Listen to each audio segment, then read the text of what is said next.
Truck मालिक ना विशिष्ट नायक। बहुत धनी से। समुदाय 12टी ट्रक, 3टी होटेल और गोटे मार्बल पथर दुकान तांकर। बहुत व्यस्त लोक। भागीरथी विशिष्ट बाबू पाखरे जड़े ट्रक ड्राइवर भाव में काम करे। मार्बल पथर नेबा आनिबारे दिन जाक जाए। विकास नामक व्यक्ति थिला तांको मार्बल दुकानर कॉन्ट्रैक्टर। बाबू कथा को भागी अक्षर अक्षरे पालन करे। आज तांको मार्बल पहुँचैबार थिला। सेठारु 45 किलोमीटर दूर वीरबरपुर एक मंदिर रे एकाथर के 166 मार्बल सेट नेबार थिला। भागीरथी से गाँव को रास्ता जानि नथिला। तेणु भागीरथी और कॉन्ट्रैक्टर दुई जन जाक ट्रक रे माल लोड करी बाहरी पड़िले गाँव अभिमुखे। दिन 12टारू बाहरी गले। अमावास्या संक्रांति बोली मालिक धीरे सुस्थे जीवाकू कहिथिले। बाट सारा दुई जन को गप चली थाए। यही समय विकास कहिला, अरे से गाँ को जीवा पई आउ गोटे रास्ता अच्छे, से बाटे गले जल्दी पहुँची जिबा, किंतु टिके जंगली रास्ता। भाई कहला नाई बे, मालिक गाली करिबे। विकास कहला, रे मूर्ख, 20 किलोमीटर बाट कमी जीव। देख मु कौन आनीछि कही गोटे पैकेट ताकू देखाइला। से पैकेट रे 9टी मद बोतल थिला। जंगल बाटरे गला बेले पीबा। भागी मद को देखी बहुत खुशी होई गला। विकास कहला, आउ देखबे आम मालिक होटेल 1.5 किलो चिकेन पकोड़ा भी आनी छे। यह देखी भागी कहिला, ताहले बही गुंड आउ। एसबू भितरे दुकान 5 किलोमीटर अतिक्रम कर सारी पिचु रास्तार डाहाण पटकू से माने पशिले। पाख बुढ़ी बड़ी नामक 17 किलोमीटर घंच जंगल आड़को। जंगल आरंभरू पीवा आरंभ करते से माने। गोटे फलक थिला प्रवेश बाम पटरे किछि लेखा थिला। बुढ़ी बड़ी जंगल भितर को विकास अधा पढ़ु पढ़ु जंगल भितरे पशिगला ट्रकटे। जंगली कादुआ रास्तारे पाख जंगल परिवेशर माटी स्तरर दुई पट तलको लंबी जाइछे।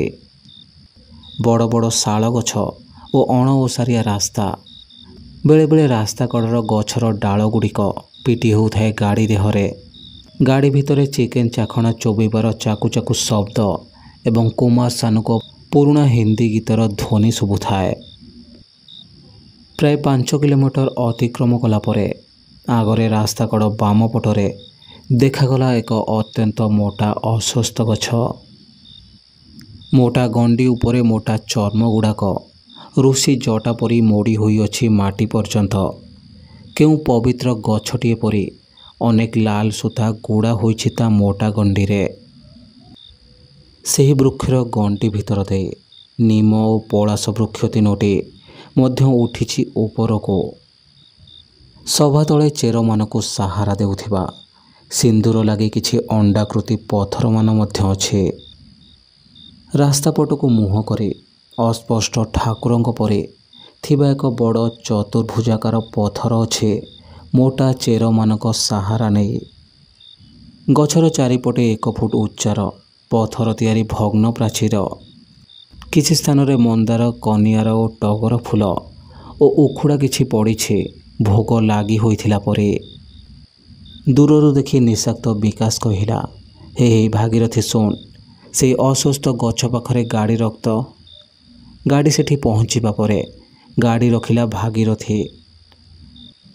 विकास कहले, देख रे भागीरथी, गछ को गछरे पत्थर मूर्ति रखी सिंदूर मारी अंधविश्वास बाल धंदाए जंगल रे कंध लोक मानकर से जेउठी पाइले सेठी सिंदूर फूल मारी ठाकुर करी बेपार करुछन्ते।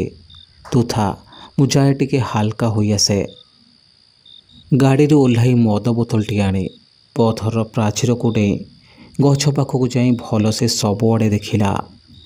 तापरे से चतुर्भुजाकार पत्थर मूर्ति रे मद ढालिबा सहित चिकेन चाखड़ा को पुष्पांजलि परी फोपाड़िला। उठो उठो करी हसी उठिला।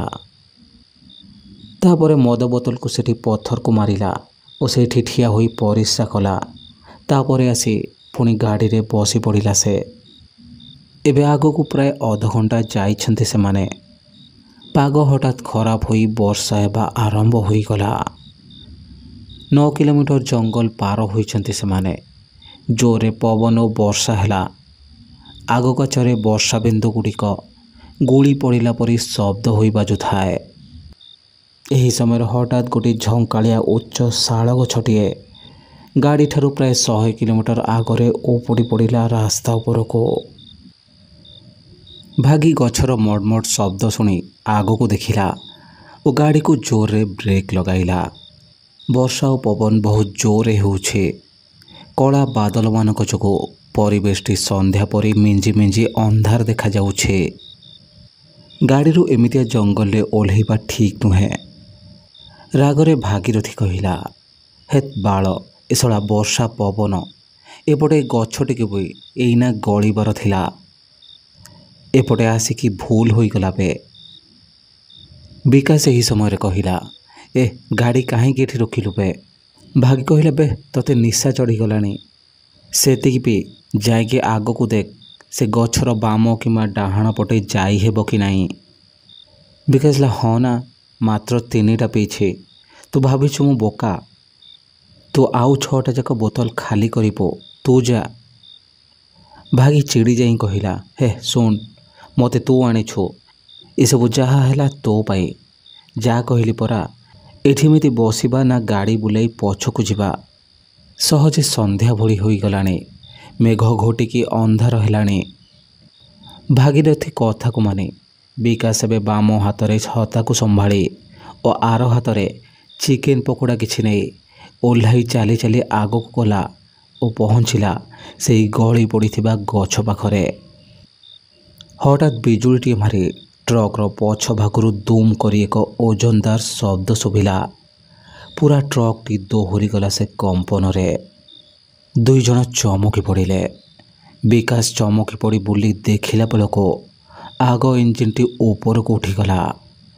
ଭାଗି ଉପରକୁ ଉଡ଼ିଯାଇ ଛାତରେ ମାଡ଼ ହୋଇ ନିଜ ସିଟ୍ରେ କଚାଡ଼ି ହୋଇ ପଡ଼ିଲା। ଛତା ଧରି ଟ୍ରକ୍ ପାଖକୁ ଧାଇଁଲା ବିକାଶ। ହଡ଼ବଡ଼ ହୋଇ ଗାଡ଼ିରେ ଓହ୍ଲାଇଲା ଭାଗି। ଦୁହେଁ ପଛକୁ ଯାଇ ଦେଖନ୍ତି ତ ଆଉ ଗୋଟିଏ ପ୍ରକାଣ୍ଡ ଶାଳ ଗଛ ସିଧା ପଡ଼ିଛି ତାଙ୍କ ଟ୍ରକ୍ ଡାଲାରେ। 100ଟା ପାଖାପାଖି ମାର୍ବଲ ପଥର ମଝିରୁ 2-3 ଖଣ୍ଡ ହୋଇଯାଇଛି। ପଛ ଚକ ଗୁଡ଼ିକ ମାଟିରେ ଅଧା ଧସି ଯାଇଛି। ଭାଗି ଆଶ୍ଚର୍ଯ୍ୟଚକିତ ହୋଇ ମୁଣ୍ଡରେ ହାତ ଦେଇ କାନ୍ଦୁଣୁ ମାନ୍ଦୁଣୁ ହୋଇଗଲା। ବେ ମୂର୍ଖ ହାରାମି କୁକୁର, ତୋ କଥାରେ ପଡ଼ି ମୁଁ ଆଇଲି ଯେ, ନା ଏବେ ଆଗକୁ ଯାଇପାରିବି ନା ଏବେ ପଛକୁ। ମାଲିକ ଜାଣିଲେ ମୋ ଅବସ୍ଥା ରଖିବେରେ। ହେ ଭଗବାନ। ବିକାଶର ମନରେ ଡର, କାରଣ ମାଲିକ ତାକୁ ପଠାଇଥିଲେ ରାସ୍ତା ବତାଇବା ପାଇଁ। ବିକାଶ ଛତା ଭାଗୀରଥିକୁ ଦେଇ କହିଲା, ଭାଇରେ ମୋତେ କ୍ଷମା କର, ମୁଁ କ'ଣ ଜାଣିଥିଲି ଏମିତି ହେବ ବୋଲି।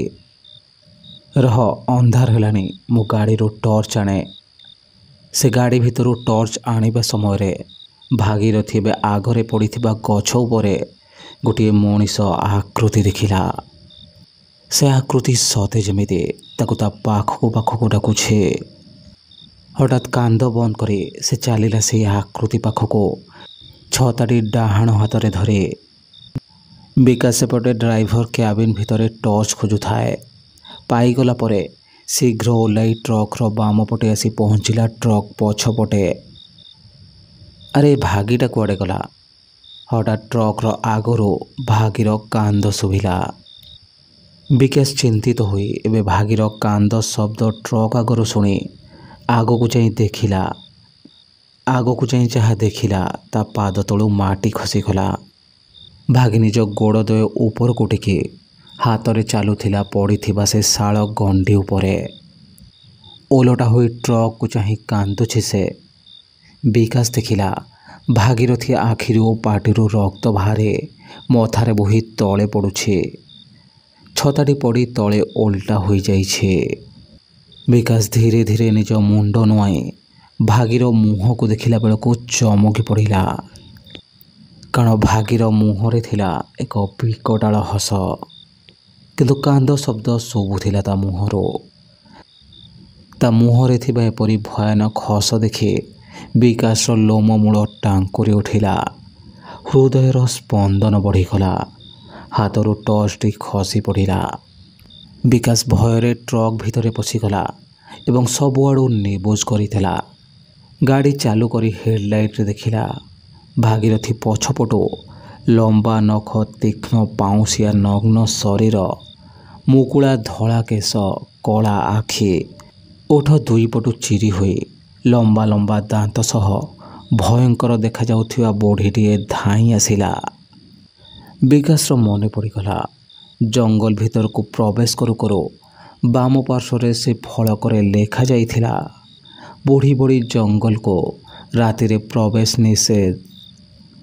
ତା ହାଲକ ଶୁଖିଗଲା, କିନ୍ତୁ ଥିଲା ଦିନର 2 ପହର ସମୟ। ଯଦିଓ ସନ୍ଧ୍ୟା ଅନ୍ଧାର ଥିଲା ବର୍ଷାରେ, ସେ ପିଶାଚ ପରି ଦେଖାଯାଉଥିବା ବୁଢ଼ୀଟି ଭାଗୀର 2 ଗୋଡ଼କୁ ଧରି ଫାଡ଼ି ଦେଲା ଫଡ଼ ଫଡ଼ ଶବ୍ଦ କରି। ପେଟରୁ ଫୁଟା ସବୁ ତଳେ ପଡ଼ି ସେ ପଡ଼ିଥିବା ଛତାରେ ଗଳି ପଡ଼ିଲା। ବିକାଶ ସେସବୁ ଦେଖି ପ୍ରାଣ ଭୟରେ ନିଜ ସିଟ୍ରେ ଶୋଇପଡ଼ିଲା। ଭାବିଲା ସେ ପିଶାଚ ତାକୁ ଦେଖିପାରିବ ନାହିଁ।